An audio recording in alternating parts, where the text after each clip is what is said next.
Agapé de Philippe Dautet, Le féminin de l'être de Annick de Souzenel et Fabrice Adjadj, La profondeur des sexes. Pourquoi je vous parle de ces trois livres au titre très subversif? On constate depuis le confinement qu'il y a un accès à la pornographie de plus de 50% en téléchargement. C'est très intéressant. Pourquoi? Parce que ça veut dire qu'il y a une quête transcendantale qui pour l'instant est coincée peut-être par une addiction.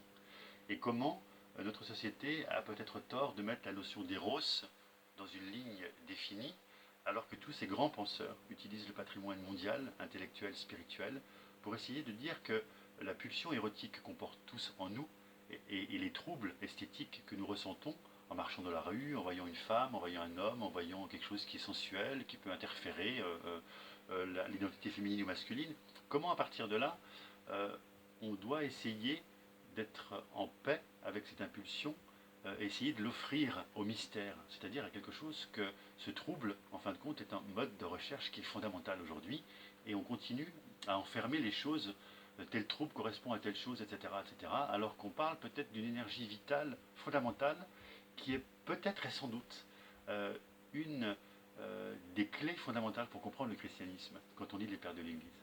Comment cet héros qui est abîmé, une fois qu'il est réconcilié, nous amène peut-être par le fait de tomber amoureux du réel et peut-être vers le quantique des quantiques. Et toute cette notion d'amour est à reconsidérer aujourd'hui parce qu'elle est sans doute trop binaire. Avant on refoulait, ce qui était sans doute une tragédie, on voit le résultat.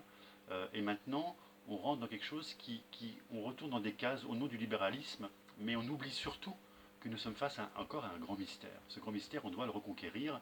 Et c'est comment ces auteurs ont une grande honnêteté, on rentre dans le vif du sujet qui nous concerne tous, on rentre dans le corps, on rentre dans la sexualité, et on rentre dans cette énergie fabuleuse dont souvent on ne sait pas très bien quoi en faire, alors que c'est justement une base du transcendant.